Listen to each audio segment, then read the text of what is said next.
Thank you, one and all, for coming, and it's great to see so many people here today. We're in the middle of contest season, and for those of us that have been doing judging, it makes me think that people don't know how to influence the judges to look at their speeches or their presentations in a different way. And I think Alan will agree with me because he's been chief judge on so many occasions. You're in a particular contest and you hear a speech and you think, well, what are they trying to tell me? What are they trying to impart to me? And it's exactly the same in some of the other contests, in the evaluations and the table topics. And despite the way I go about finding judges for my contest, bribery and flattery doesn't always work with judges. It did get me a tiebreaker judge the other day when I particularly emailed someone and said, "To the sweetest Toastmaster I know, how would you like to go on a date on Friday night?" Right. Silly lady said yes, and then I told her where I was taking her as tiebreaker judge for a contest. She was quite happy. But if you're going to compete, the biggest thing that you need to do is to know what the judges are looking for. We've all been in a contest and heard this phenomenal speech, Yeah. but we've struggled to relate it to the actual contest. It's a very good project speech, but it doesn't fall within the boundaries of what the judges are looking for. Oh. So, for example, in the international speech contest, and I'll just share my screen for a moment, and I will go to the screen here. Can everyone see the judges' form on their screens? Yeah. Yes. Yeah. This is what the judges are looking for. And as you can see, the contents are worth half the marks that a judge will award. And Wow. so when you're developing your speech, you need to have a structure. It needs to be well organized. And you need to, if you make a point, you need to be able to support it.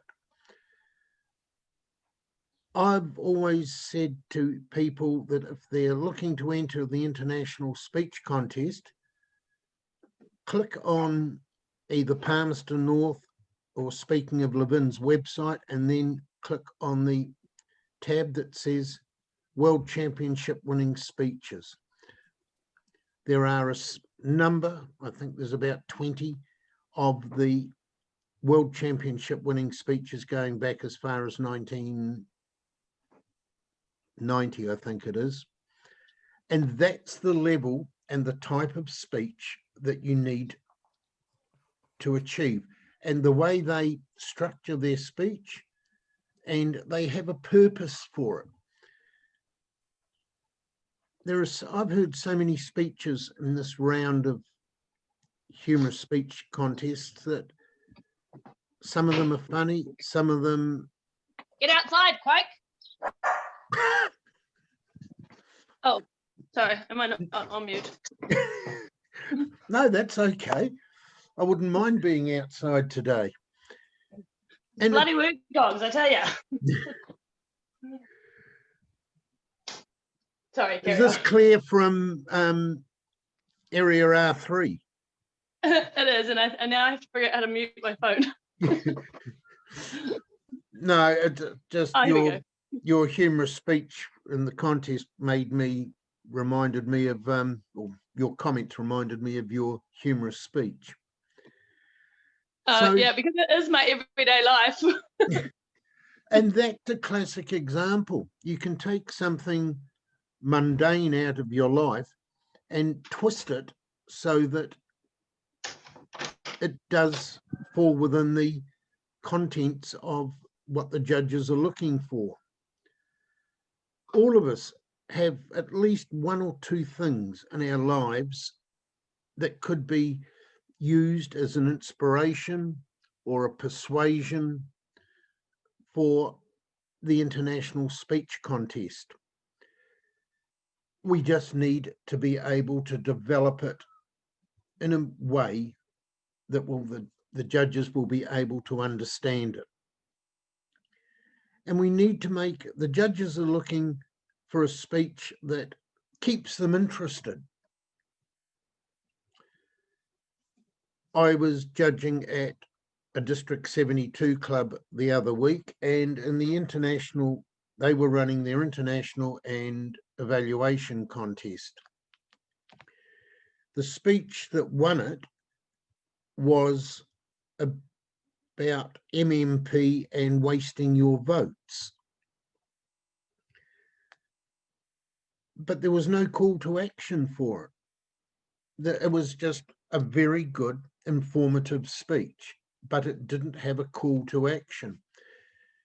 If you're one of the best international speeches that I've watched over the years was one by Randy Harvey called Memories of Fat Dad. And the theme that was repeated numerous times throughout it was unconditional love. The other one was, and I'm going to get wrapped over the knuckles because I can never pronounce the name right. It was the 2015 winning speech by Dehajani from India, Sri Lanka, and it was called I See Something in You. Again, that speech repeated the message all the way through. That was fantastic. And the message was, we all have potential within us, even if a lot of people can't see it. In the speech, so this is what the judges are looking for in an international speech for the contents. It's got to be logical and it's got to be original thought. I'd like to be able to take Randy Harvey's speech and repeat it, but it wouldn't be original. There are things in my life that I've used for international speeches in the past, which are inspirational and persuasive. So any of your contestants need to look at this form, the judging form, to work out what the judges are looking for and what will influence them to mark you more highly than they do the next contestant. The physical thing that they're looking for at the moment under delivery basically is limited a wee bit by being online. I've always believed the higher up the contest chain you go, the better you dress. At club level, I might just wear jeans and an open neck shirt. At area, I may wear a sports jacket over it. At division or district, I would wear a business suit because it respects the level. The speaking area, and this is again an interesting scenario when they're online. Some people use broad gestures like that, but they need to stay within the focus of their camera. Again, on the other night when I was judging, the contestant was called up He set his his laptop going, and everyone could hear him. Then he moved way back so that we could get virtually a full body view of him. His volume disappeared. We needed to stop the contest and sort out the technical problems that he had. And it was quite simple. He had the Zoom volume up, but he didn't have the volume up on his laptop, on the actual speakers in his phone.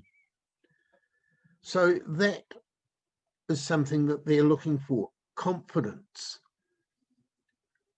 and use of the speaking area. They're also looking for directness and enthusiasm in your speech. I've always given examples of, "Hi, my name's Neville and I'm happy to be here today." That doesn't inspire confidence in anyone. But if I'm, "Hi, my name's Neville and I'm glad to be here today," it makes people feel that you want to be there and you have something important to say to them. And that's what the judges are looking for from a speaker. The voice online is probably the best tool that you have to influence the judges. You need to use every inflection, every bit of tempo that you've got to be able to get your message across to the judges. I'll just move down a wee bit.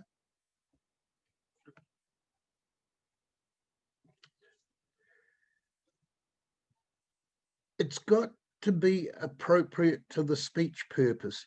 The purpose of the speech should be evident to the audience and the judges very early on.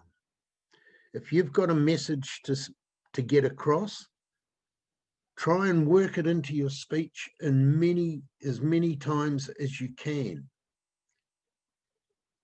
If I refer back to those 2 World Championship winning speeches, the unconditional love that was Randy Harvey's message was repeated 4 times during that 7-minute speech.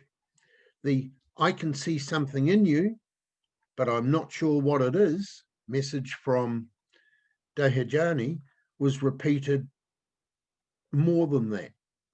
So everyone knew what they were talking about and what the message was, because every time they had their core message repeated, it merged in with the next story. The judges are also looking for correct grammar and word selection. They need, it's said that a picture is worth 1,000 words, but we don't necessarily need 1,000 words to draw a picture in people's minds. Yes, it's a fine day outside. Everyone can relate to that. But if we use, "It's a cloudless day out there, the sun is beating down on my shoulders," that draws a better picture and will make the judges feel a wee bit warmer towards you. Now, the judges give a total of 100 points. As you can see, the content is worth 50 marks. Speech development can be worth 20, the effectiveness 15, and the speech value 15. The delivery is worth 30, and the language is worth 20. So you need, when you're preparing an international speech, you need to focus mainly on the content. and the delivery. Once you've done that, it's just a matter of practicing, practicing, and practicing. What I've been known to do is I've been known to bring my partner and the grandkids and sit them down and bribe them with chocolate biscuits to listen to me numerous times. It's a fine line between practicing so that you're very comfortable and over practicing to the stage of you're bored with your speech. So that's the international speech. We're also going through at the moment the table topics. Again, the judges are looking for specific things. They're looking to see how you relate to the topic, how you develop your speech. Again, contents 55 marks, delivery 30, and language 15. So with a table topic, it's a mini speech. We've still got to catch the audience and the judge's attention in the opening minutes. I can remember back to, I'm not sure what year it was. It was in Auckland. The table topics was, should fireworks be banned? The winner came up on stage and her opening 5 seconds was boom, bang, wham. She had everyone's attention and the judge's attention. So that was a powerful opening that kept everyone awake. She then developed the rest of her speech in supporting her arguments as to why fireworks should not be banned. There was one other speech contestant by the youngest in the contest who went the other way and said they should be banned. In hindsight, afterwards, she said, I would have been better to have gone, "Wow, Mummy, I'm hungry." I'm sorry, dear. We've got no food in the cupboard. I've bought you all your fireworks. Again, the opening 20 seconds of any presentation is the best opportunity you have to grab the audience, and in this case, the judges, and rivet them to what you're saying. In the table topics, at club level, you can get away with saying the topic, then saying whatever you want to say, and then repeating the topic to finish. I've heard that done many a time. But in a contest, you need to be able to keep focused on the topic. It's got to be logical.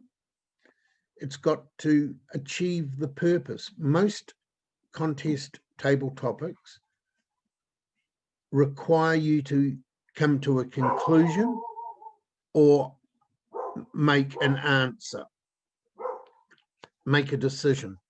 So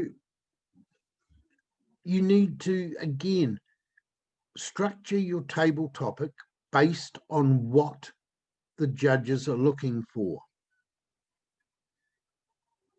It's not quite, audience response is not quite as important, I believe, because no one's going to burst out laughing unless you've involved humour. But you may find people just nodding slightly. Again, directness to focusing on the topic and the enthusiasm that you present will attract people's attention to what you're saying. The physical and voice similar all the way through all the contests. The appropriateness, the same, and correctness of grammar. Again, the judges are prepared to offer 100 points. Content is 55%. So by focusing on your development of your table topic response and being effective in the way you answer the question or respond to the statement, it will keep the judges focused on what you are saying. Now, the evaluation, now we'll go back to the humorous speech now, because that's what we're doing in District 112. They're all fairly similar, the forms. The amount of points being available in various sections vary slightly, but this is what the judges are working from. They only work from these judging forms. So we need to know what they're looking for when we are creating our speech. The humorous speech is, as we all know, shouldn't be a monologue of one-liners. It needs to be a proper speech. And again, most of us have incidents in our own life that, with just a little bit of a twist, can be the topic of a humorous speech.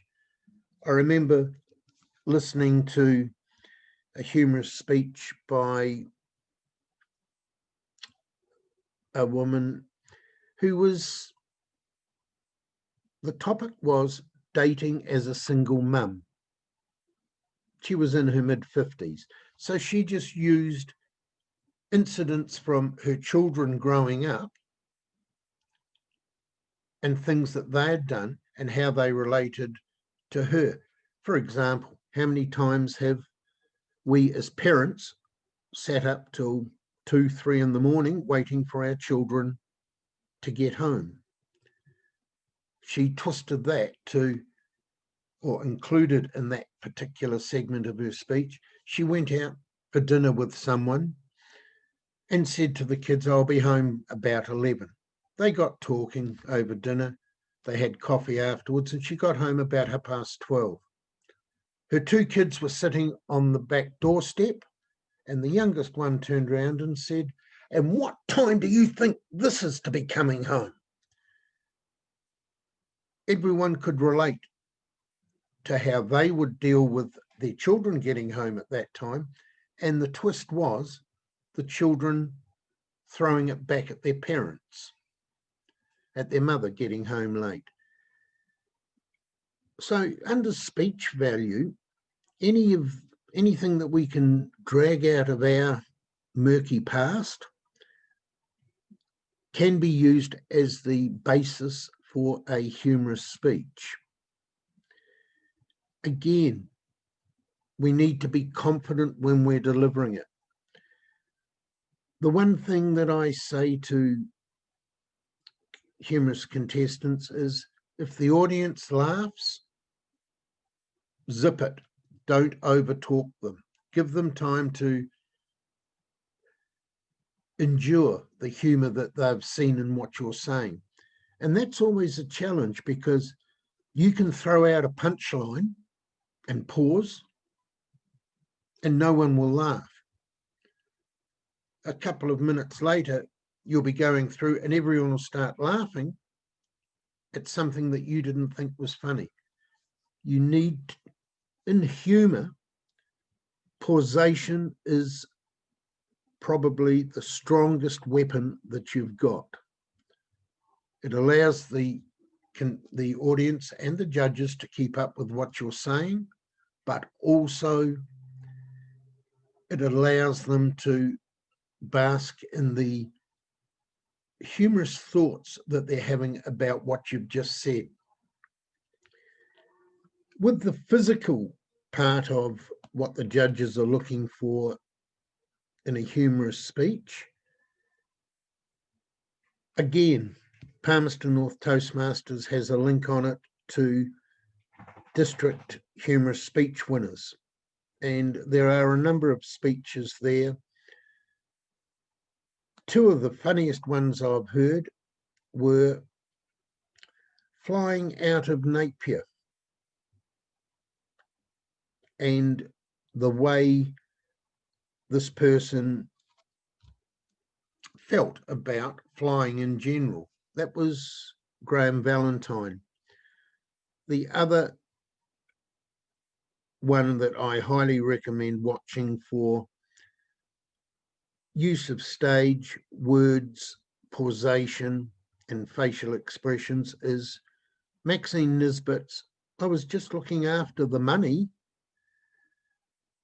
But as soon as the topic, there's a twist to that one, because the contest chair was actually an investigative accountant with IRD. So the twist was that she got a laugh before she'd even started speaking, because everyone in the audience knew the job that the contest chair did in real life. Maxine was an expert at pausation and matching her facial expressions to the words that she was using at the time. And I was watching a couple of the judges in that contest, and they were riveted to her presentation. The other one that really sticks to mind, and I haven't been able to find it online, was David Crisp, who's won the District 72 a couple of times. He has a very deadpan voice, and he was talking about real men don't. And even though his voice, his vocals were a wee bit monotone, the pausation and the words that he used drew graphic word pictures for the audience and the judges. So that's what the judges are looking for in 3 of the contests so far. If we go to the evaluation contest now, the biggest thing that I would say to anyone in the evaluation contest is drop down to the bottom, and the final thing, which is worth 15%, is a concise summary. If you forget or ignore a summary, the maximum marks you can get is 85. You're penalising yourself 15%. And when you get into a contest, starting or losing 15% of the marks is not going to do you much good. You need to be very analytical. It needs to be clear. And Helen Cartmill, who ran the Enhancing Evaluation workshop a few weeks ago, never looks at or tries not to look at the mundane things that happen in the speech, good vocals, good body language, etc. She tries to find things that are not so clear to everyone, but that stand out for her. And her recommendations, again, positive and specific.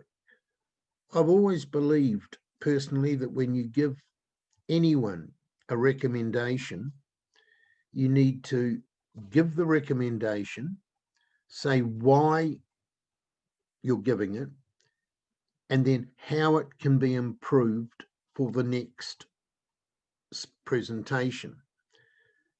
And you've only got 3 minutes to do it. So you've got to be very concise in your structures.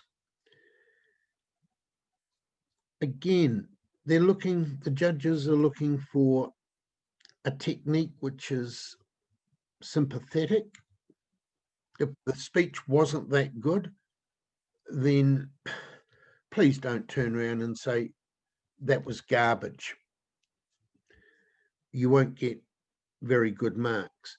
You've got to be sympathetic to the speaker and sensitive, but you've also got to give them something that will motivate them to improve. But the big thing, when you look at the evaluation contests, the analysis is a maximum of 40%. Again, by analysing the speech in depth and looking for things that are not, that most people wouldn't look at, but that have caught your attention, will gain you points from the audience, from the judges. Again, the same with recommendations. Try and find something that other people may not bother looking for. Most people take this easy way out with their recommendations. If you come up with something which will make a judge think, that's right, I hadn't looked at it that way, it's caught their attention and you're influencing them in a good way. So for those, there's also the tall tales, but that's not a very popular contest and usually doesn't go much above club level. So by being a contestant and making sure that you read these judging forms and read both pages, because it will tell you what the judges are actually looking for. They are looking for speech development and effectiveness for the table topics. Were you able to determine the speaker's purpose? And the big thing, did the table topics contestant's speech relate directly to the given question or topic? The number of times we hear contestants start off focusing on the question and then veer away and go off topic and then struggle to get back on at the end of their forms, at the end of their presentations. With the evaluation contest at the bottom, again, it tells you what the criteria are. If we haven't, as I said, if the evaluator doesn't have a summary, they're going to lose marks. And there are a number of ways to make sure people are aware that you are summarising. You can say, in conclusion, or you can say a number of things, but make sure that the audience knows that you're coming to the end of your presentation and that you're just recapping. You can even say, to recap my evaluation, that's what the judges are looking for. With the International Speech Contest,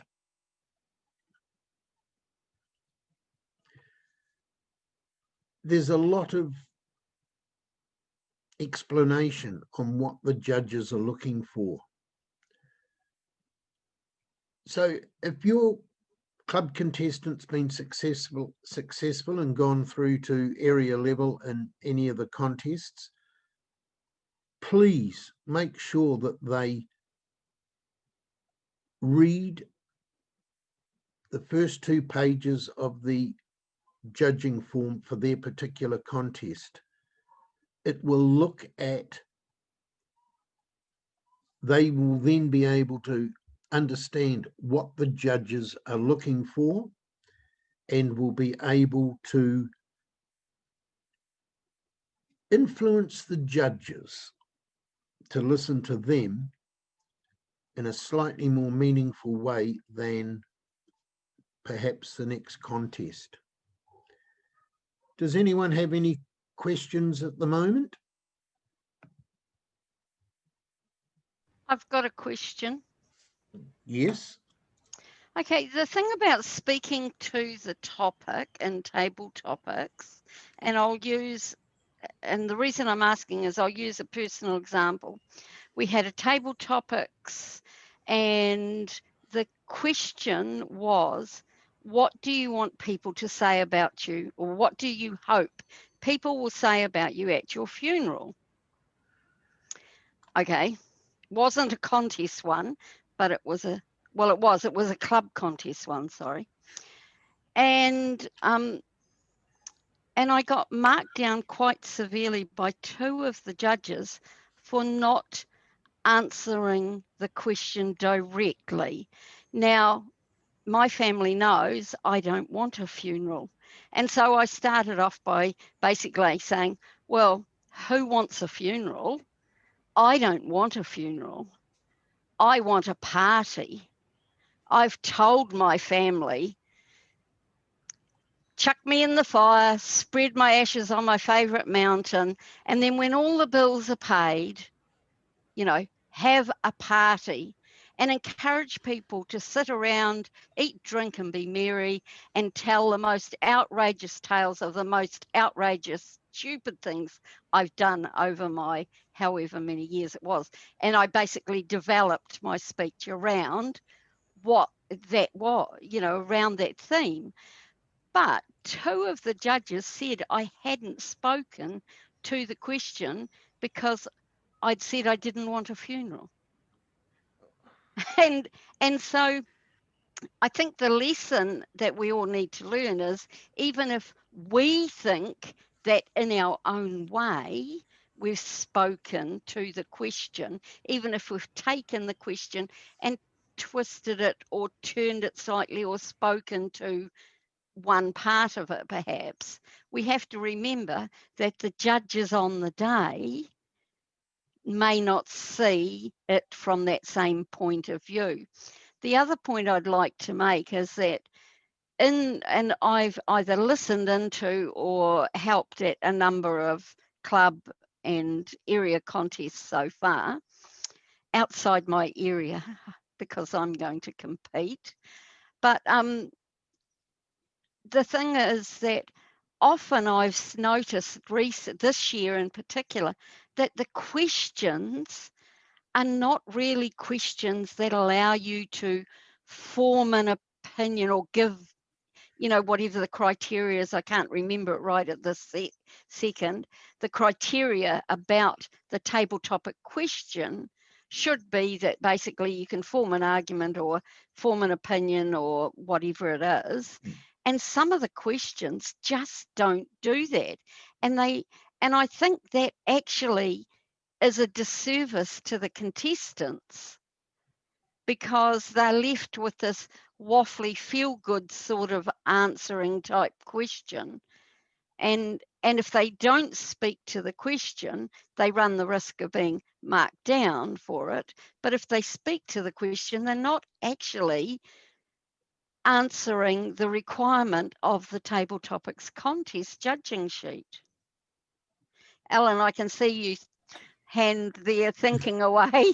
And I just wonder, how do we train in particular?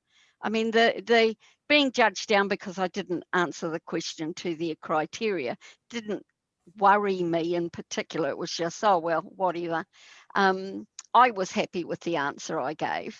I put a lot of humour into it. People laughed, yada, yada, didn't matter, So is life. It's like taking a lottery ticket.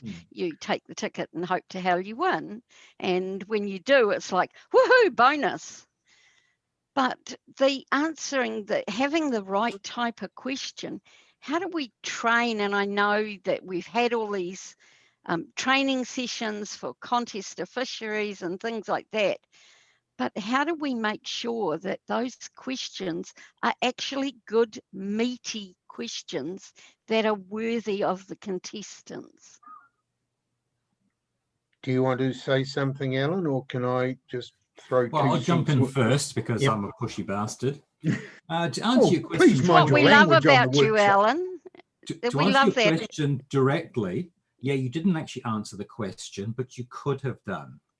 I mean, stating that you don't actually want to have a funeral does answer the question, what do you want people to say at your funeral? If the judges didn't get that, then they're stupid, but carrying on. You then said you want to have a party and people tell stories. Well, that's the bit where you have to actually say, what do you want people to tell you, to talk about? So you've got to actually tell the judges. Are there any judges here? Okay. Judges are stupid. You have to lead them by the nose. If you We're think all they're going to, judges. We're all judges. we're all stupid. You have to tell us how to think. I remember, I'm going to tell a terrible story. It was a story about babies dying or something, and it was a speech I heard years ago, and it did nothing for me. And I was talking to this random woman in the audience afterwards, and she said, you know, I heard that speech at club level, and it moved me to tears. And I said, yeah, well, it didn't work for me. The delivery was incredibly poor, and a few other things. And also, she then said, if you sat down and thought about it, then you understand. A judge doesn't have time to think about it. Literally, they have 1 minute to fill in an entire form and have their own opinion and focus on everything. You don't have 10 minutes afterwards to think, you know, she made a very good, valid point. I liked the way it was put together, and I could actually employ it in my own life. Yeah, you've got to get into it really quickly because, like I said this before, judges are stupid. They're really busy. They haven't got time to think. So coming back to your question, you actually need to tell them what you want people to say at your party. You know, this is Georgie's party. She throws a great party. You know, here's a bathtub gin she made. It's really great bathtub gin. You know, you could run a rocket on it. Great stuff. My comment, Alan. By the way, we didn't filter it through her ashes. Yes, yes. Yes.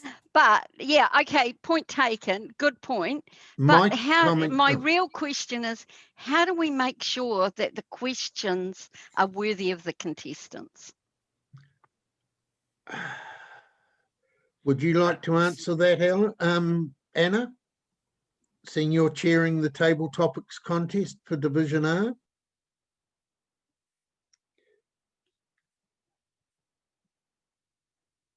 You're still muted. Hi. Talk about putting me on the spot.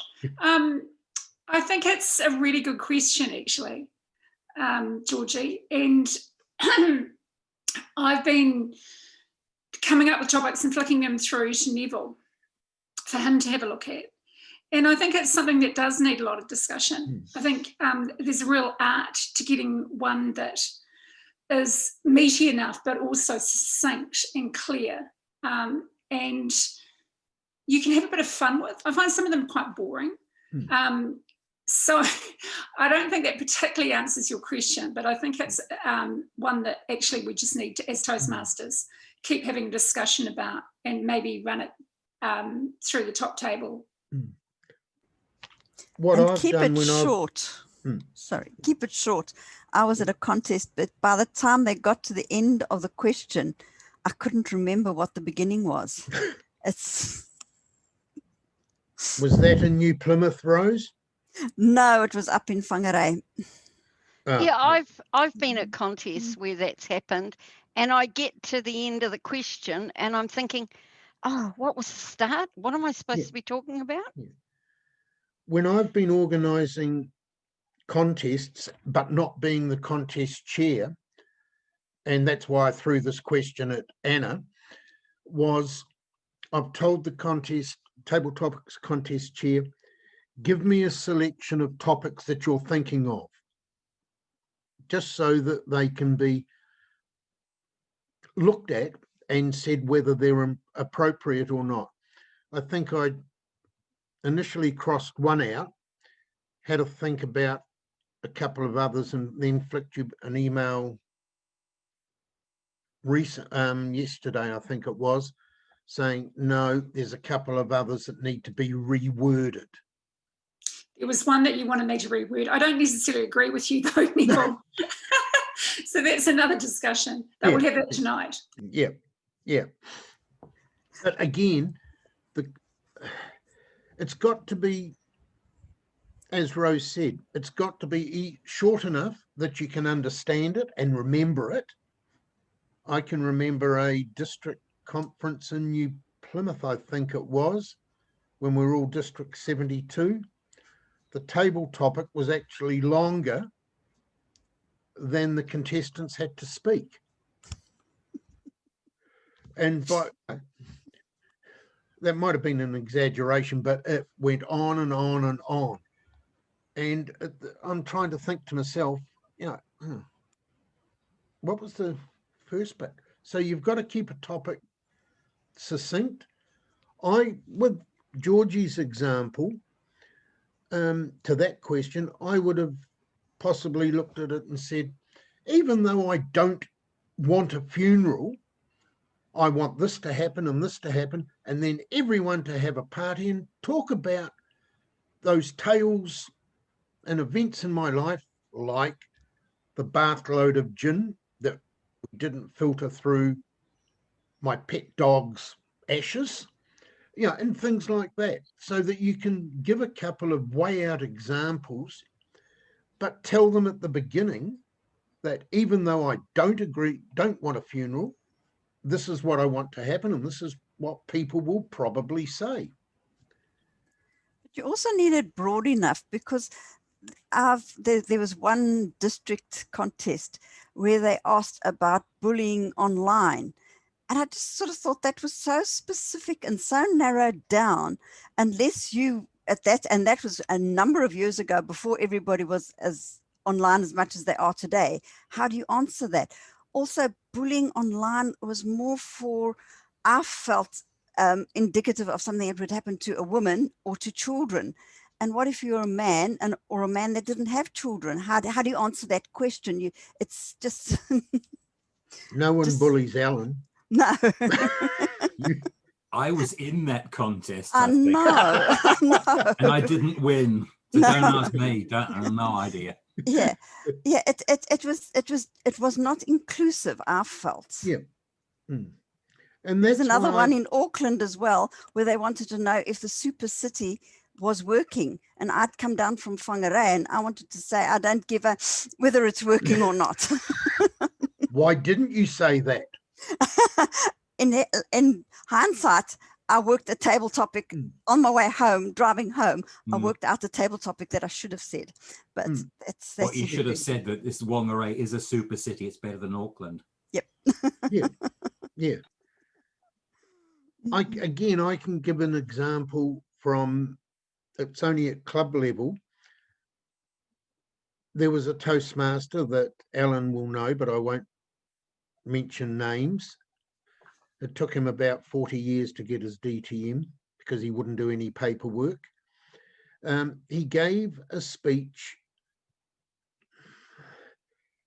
ramming his agnostic beliefs down the throat of the audience and basically saying, if you don't believe in this, you're an idiot. It upset 3/4 of the audience. My stepdaughter at the break ripped him to pieces. 2 other people ripped him to pieces. And when I was called up to give the evaluation, the contest chair, Francis Chandrahasan, who was good friends with both me and the speaker, said to me, good luck, this should be interesting to hear. I was able to step back, ignore the content. It was an exemplary presentation. He used props. He used vocal variety. He used the stage and gestures. The analysis I felt was superb. To this day, I still think it was the best evaluation I ever did. It wouldn't win me a contest because I went commendation, commendation, commendation, commendation, and finished off with a recommendation that perhaps the next time the speaker gives a speech, he may like to choose a less contentious topic, and left it at that. The other way of handling it was, this speech is so inappropriate, I'm not prepared to evaluate it, and sit down. Which again, wouldn't have won me a contest. But we need, again, when you look at the criteria for an evaluation, it's got to be sympathetic and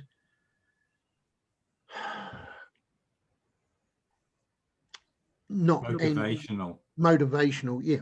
So the motivation in that was try not to be quite so contentious again next time. It didn't Alan work. had a good way of saying something about, there was somebody that did a speech entirely bashing rugby and rugby players.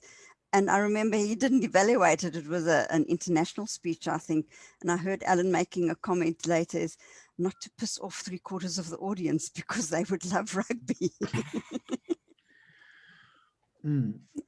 Oh, one of my notes that I had written down for this contest is, don't skite about the Bledisloe, just in case there's any Aussies in the audience. And by the look on Claire's face, she's not a rugby supporter. No, I get to work and I go, oh, so who won? Yeah. So I have a question. Yep. Regarding the humorous speech one, obviously.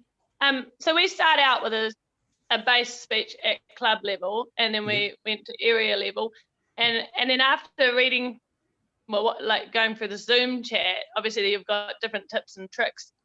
How much am I allowed to change the content of this speech, or does it have to be word for word? No, you can give a brand new speech. If you so inclined, you can give a brand new speech at each level. It's not recommended. No. Because the higher you get up, the more proficient you've got to be.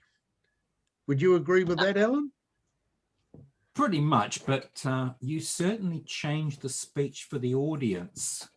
I remember a contest years ago, it was humorous actually, and it was a girl from Auckland who was doing a speech about training your husband like you would train a dog. And she like brought on a whip, and she did it in a German accent, and we knew it. It was the funniest thing we'd ever heard. It was, I think the speech was down in Invercargill, and all the judges thought, well, she's German. She's a German being German. And I'm waiting for the humor. The other thing I wanted to mention is I've been a timer at a lot of contests, and people trail off at the end, and especially in table topics. You think, now, must I press it? Is she finished? Is she not? What? And that can be a problem if you're getting to the red line mark as to whether or not they are disqualified. So perhaps if people can just practice how to move contest chair, so that I know you finished speaking and I can press the button on the stopwatch.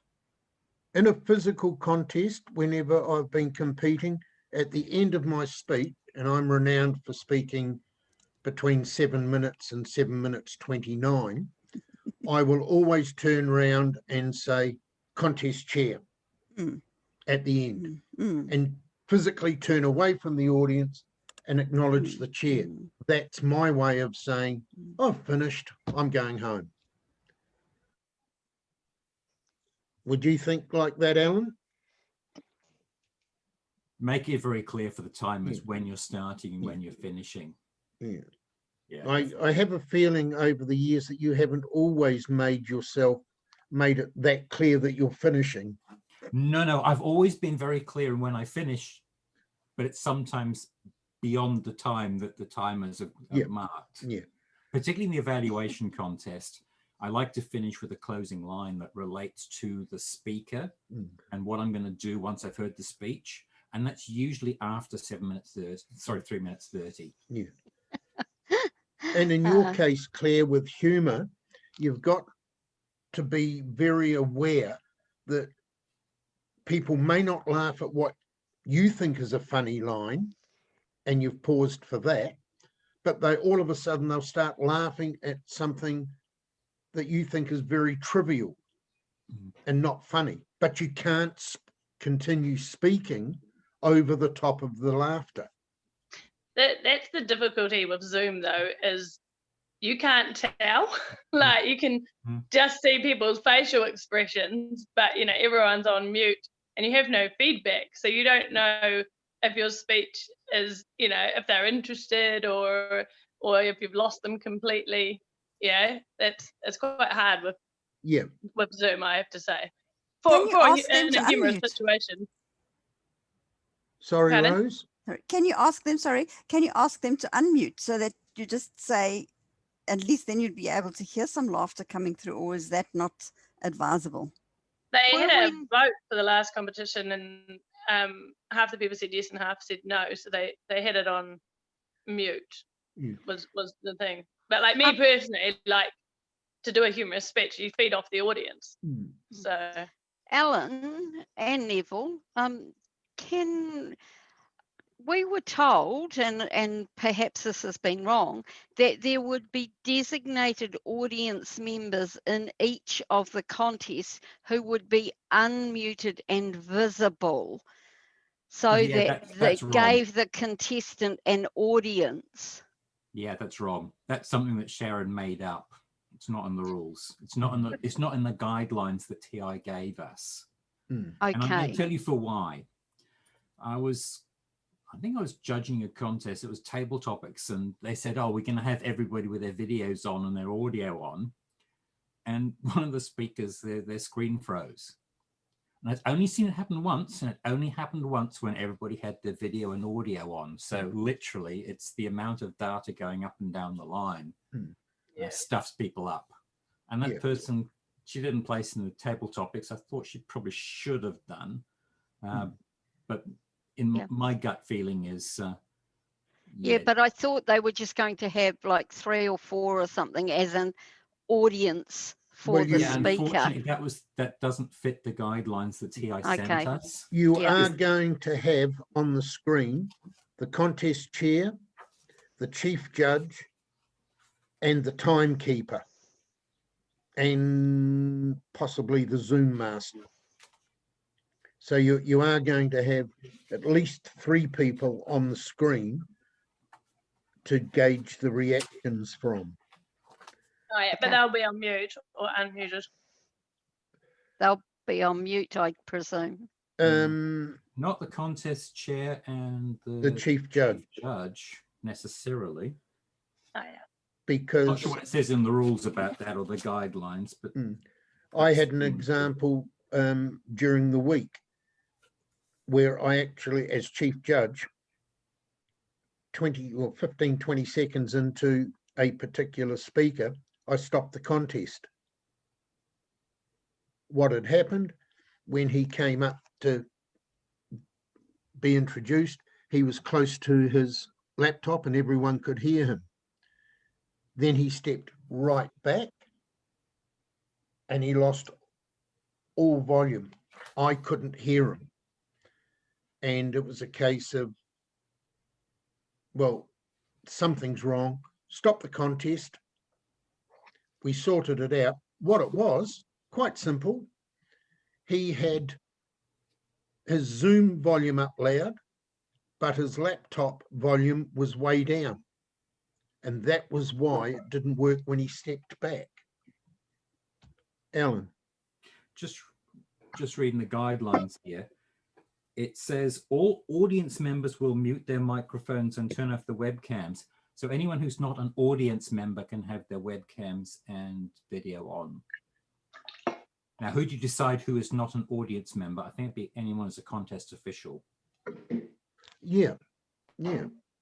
So you could have the contest chair, chief judge, timers.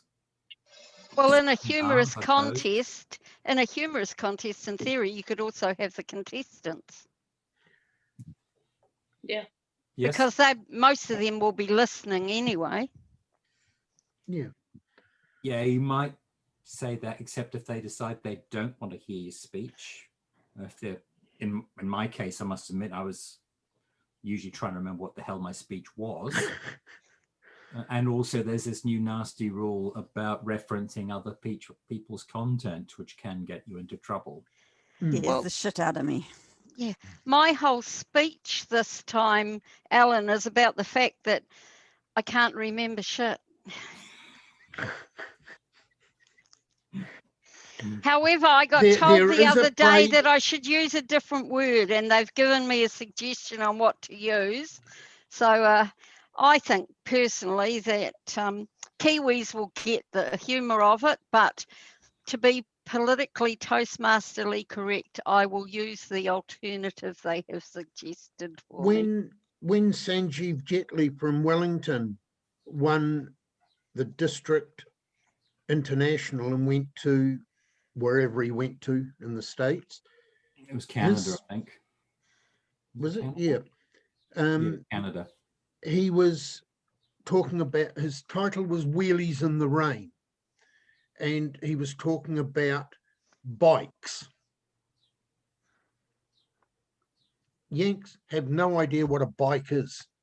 He had to change it, and change it very quickly so that the judges would know what he's talking about. Alan. Except in that case, you need to have a different speech when you go overseas. Yeah. They change the rules. Even at semi-final level. Yeah, semi-final speech had to be different. No. And then the international speech had to be different again. Yeah. It was a way of screwing everybody from outside America. It was one of those sneaky rules. There's been a lot more international winners in the World Championship since they changed the rules. Previously, there have been instances of people taking 6 months to write one speech and having previous World Championships come in and coach them just for one speech, because they would hold their speeches 3 or 4 months beforehand, whereas in over here we had to have ours, then we had to go through to regions, etc., and it was all compacted into, say, a 6-week period, whereas the Yanks had 3 weeks, 3 months, 3 days. 3 days. Yeah, to answer your question exactly, we had districts in May. In the States, they had like regionals in June. So you had the people going into the semi. Oh, hang on. That had the finalists knew in June they were going to be in the finals in August. Whereas for us outside the States, you went up and on, was it Tuesday night? You were in the semi-finals. You found out if you were going to be in the finals on Saturday, on Tuesday night.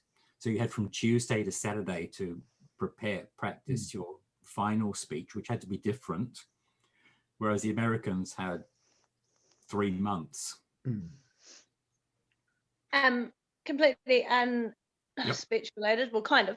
How do you guys do your virtual backgrounds? And do you find that works on a competition level rather than, being in a room with like for a backdrop? No, hang a curtain up because you disappear. See, your hands disappear, and hang a curtain up. I've got a special curtain, and I lift my computer so that that's taken into account, so that you've got a flat, plain surface behind you. Virtual background is not the way to go, unless you've got a green screen. Apparently, if you've got a fancy green screen behind you, then the virtual backgrounds work because they don't break up. And if you use a virtual background, just to reinforce what Rose is saying, that's what happens. Yeah. It depends on the power of the computer and how new your computer is as well. Apparently the newer your computer, the better it is at handling virtual backgrounds. And that's actually quite true, because my laptop is work issued, and they upgraded it for me about 6 weeks ago, and the new one handles the virtual background way better than the other one, which was like 3 years old. In fact, 3 years old in computer terms is like dinosaurs, and the new one handles it much better. But I agree with you, Rose, about having some sort of quite plain background. And if you try and use a pastel or neutral background rather than a dark or too white background, because you want something that gives you a little bit of contrast, but isn't too dark to stand against where you might be lost if you're wearing dark clothing. And that's another thing to be aware of. If you've got a quite light background, that works very well if you're dark haired and you wear bright clothing. Whereas if you are quite blonde and you tend to wear lighter shades, choose a slightly darker tone of background so that you stand out against whatever background you're using. And a friend of mine, she did go to some of the charity stores and hunt out old curtains that had nice plain cotton backdrops on them, and they're usually a cream or a silver, or some of them are quite dark, like a blackout curtain, and just for a few dollars bought a great big curtain that went for a sliding glass door and had the perfect opportunity there to have something nice and plain behind her. How you affix it and where is up to you. Neville, you're vibrating. Also, your lighting, be very, very cautious, because if you've got lighting from behind, it just blackens out your entire face and your entire body. Make sure your light is coming from the front. Otherwise you're screwed. People can't see your face. They can't see what you're doing. They can't see expressions. And there's really good little LED lights you can buy at some of the tech stores for about $20 that you can clip to the top of your screen or have sitting just beside your screen. I've got a twin screen set up at home, and I have this little long, slim LED light that I part the screen slightly and sit it between them, and it gives me this really nice front-on soft lighting, because it allows me to choose about 4 different levels of lighting. Stephen Budai, one of the briefings, gave a very good tip. He said you get a post-it, fold it in half like that, and this is only paper, put it over your camera like that, and then when you go to your virtual background, it appears as good as gold, almost. Doesn't do with white paper. Oh, because it blocks out the or the activity, but like it won't pick up so much. Oh, but then nobody's going to see you either. Yeah, true. Yeah. Yeah, because you won't get picked up on the camera. But yeah, that's a good tip for other situations. Yeah. So hopefully today, especially for Claire, you've picked up a few tips on how to take your humorous speech at least one more step in the contests. Ellen? The key thing about the humorous contest is the rewriting. It's impossible to write a funny speech. If you sit down and try to write a funny speech, it won't work. It just won't work. You have to write a speech that flows, that's mildly amusing. I was out walking the dog and it ate a squirrel or something, and I learned this valuable lesson, which I'm going to share with you. Not funny, but in the rewriting, you take apart and think, oh, that bit's a bit slightly amusing. I'll just stretch that a bit. It's not a squirrel. It's a cat or something. And the cat ran through wet concrete or something. You rewrite it. That's now funnier. The next bit, oh, that's amusing. You rewrite that so it's funnier. The value is all in the rewriting. So you talked about speech being different at each level.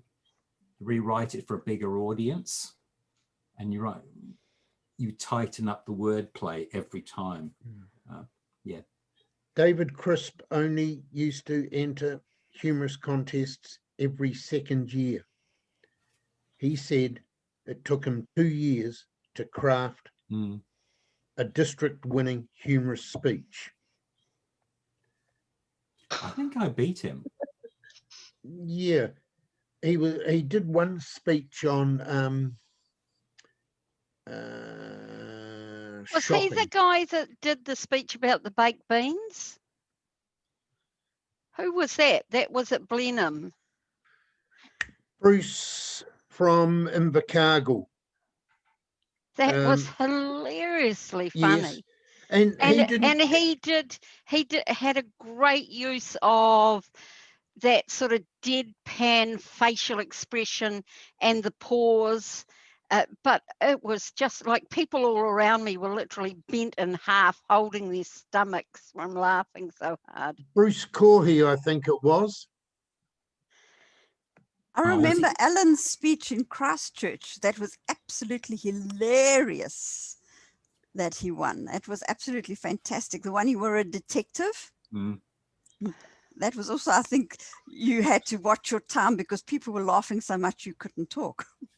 I'll tell you the funniest part of that. I did that speech, I think 15 times in front of audiences. I had 8 major rewrites of it. I had the perfect, funniest version of it. I did 3 days before the contest. It was 8.5 minutes long. I had to gut 3 minutes of my speech 3 days from the contest, and literally on the morning of the contest, I was outside in the park trying to work out what the hell happened next. Yeah. I watched that Michael McIntyre, the Pommy guy. Yeah. He's on he does a Netflix show. And so it was an hour long, which obviously our speech is at, but he literally took you on a journey from the middle of the night where he had to pee because he's old now, to it was basically from morning to breakfast though, but he took you on a journey, and it was hilariously funny because he'd get sidetracks, but then he'd keep coming back, to the night, like to the same event, and I thought that was pretty clever. So it really rolled over, like you're with him in his house the entire time, kind of thing. Yeah, because I was thinking like with my one, obviously we're on the farm for a day, so I need to rewrite it so it rolls a lot better. So you come with me, from paddock to paddock. Yeah. I would suggest that you go to Palmerston North's website. I will quote it to you in a moment. palmerstonnorth.toastmasterclubs.org, and on the main menu is District Humorous Speeches. Put it in the chat. We can just. I tried to copy the URL, but it wouldn't work. I will try again. palmerstonnorth.toastmastersclub.org. Clubs, Toastmasters Club. Actually, if I take that out and just go to there.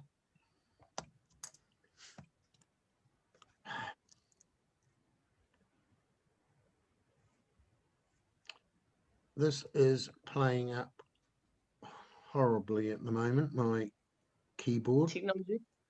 Just here to we rain are. on your parade, if you do a speech that's provincial about countryside, it's going to work well in Division R. Wouldn't necessarily work well at district. In Auckland. Well, it's not the fact it's Auckland anymore. It's the fact that how many judges are not from provincial areas. You're going to have what, 4 from Auckland and Northland, and a couple I did from think about provinces. that, but one, I don't want to write a new speech, and two, I'm not saying like- rewrite. Don't say rewrite this. I say rewrite the speech. Don't change the speech. So you have to think about what is very provincial and what will Aucklanders not understand. So, like I said, lead them by the nose. Where do you want them to go? yeah, like sort of not dumb it. Well, yeah, dumb it down, like because not everyone's been on a farm, so they're not gonna. Yeah, possibly. Yeah, But that's But something. To think, like I say, that's something to think about after you win. yeah. I think that's why your speech is so write. refreshing, though, Claire, because it takes people on a journey they don't necessarily know, and it's so different and unique. Excuse me. Just one thing, Neville. When we were both involved in the competition on Friday, there was quite an interesting use of camera techniques. Like a couple of the contestants spoke right up close to the camera, and it was almost like having a little aside. You know, it was they dropped their pace and pitch and volume. And actually, for me, it was quite effective. And I hadn't seen that done before. Yeah. And then they stood back. That was done in the World Championships this year. The winner. The winner did that. I actually thought with the World Championship winning speech, you've got to stay within focus of the camera. And when you're outside the focus and your head is the only thing on the screen, that could lead to being marked down. Or it could lead to being marked up. It's effective use of the camera. Also, your voice tends to change when you do it, which makes it much more interesting to listen to. Yeah. So I know what I would suggest for Claire is that she goes to Harvey Norman and gets one of these. They're about they are about $199, but you can set it up and focus on you, because if you're just using your webcam on your laptop, it doesn't always give you the best view when you are 7 or 8 meters back from your laptop.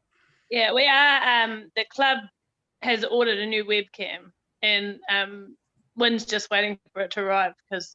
But there has been. We tried it for the last competition, but we couldn't get it. We couldn't get them to marry up the computer and the webcam. So they've ordered a whole new one.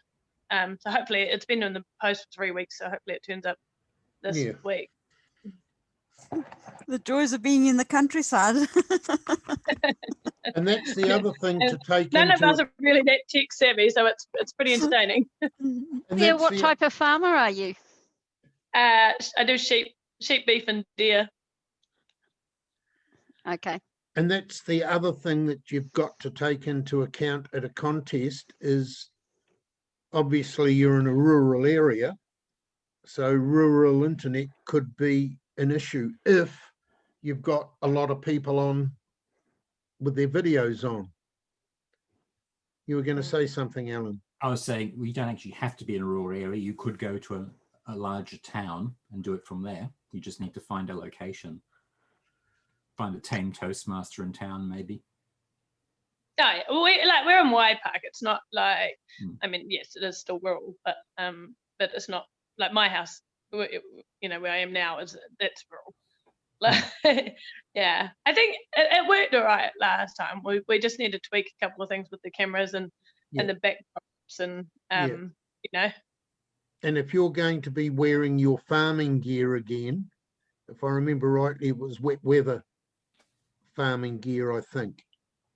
Yeah, like a Swandero and some gumboots. Make sure you've got a a very light coloured background, because the last thing you want is to be wearing a dark green Swanee with a dark background, because all they'll see is about that much of you.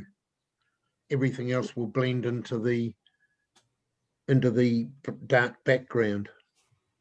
yeah, that's why I think like we definitely need a backdrop, because we're at the learning centre and there's stuff in the background, and it can lead people to get distracted and not focus. So we're definitely going to have a practice run on Wednesday, I think, when the camera turns up. So yeah, I will try and log in as well. Oh yeah, that would be cool. As well, so what day is it? It's Wednesday, isn't it? Yeah, we were going to try for Wednesday, about 5:30 was the plan. Okay. I'll get Wynn to email you a different confirmation, because this camera's got to turn up first. But Yeah. well, regardless, we're probably going to have a practice anyway. Yeah, that's okay. I'll put a note in my calendar for Wednesday 5:30 for CHP. Oh, cool. Thank you. So does anyone have any other questions or comments that they would like to make? Anna? No, that was really helpful, Neville. I need to pop off, but it was nice to get a range of opinions as well, because it is really different doing humour Zoom. Zoom humour contest is really hard. So I applaud people like Claire for just giving it her best and having a really well produced speech. Yeah. So no, it was really helpful. Thank you, and nice to have everyone's point of view. Oh, one question, Alan. Yeah. During, if I remember rightly, Claire, you didn't use your whiteboard until you were into the speech. Was that right? It was just off to the side. Yeah. And then I pulled it in for because I had a couple of pictures on there. Yeah, that would need to be arranged before you start speaking, because, correct me if I'm wrong, Alan, you can't have people come on the stage during the contest. No, you're wrong. You can do anything you like. Oh, okay. Okay. It was just literally to the side, so no one brought it on. I just pulled it into focus and then pushed it back out again. Yeah. Because you got such a small area to work with. And because my speech involves a lot of moving around, I couldn't have it in there the whole time. Yeah. So yeah, it just came in for the purpose, and then I pushed it back the other way. Yeah. Is there the opportunity perhaps to have it behind you with a cloth over it as your background, and then just pull the cloth off it? Yep. Actually, yeah, that could be an option. Another alternative. I mean, obviously you'd have to check that with the camera, whether it worked as a visual, but just giving you another alternative option, that was all. Yeah, I actually quite like that idea. It would be a lot easier and a lot less, mucking around. So yeah. Yeah. It would just be like using a flip chart. Okay. Well, thank you very much for your attendance today. Thank you for your input, Alan and Rose and Georgie. And Claire, I hope you've got some hints that will help you climb the contest ladder.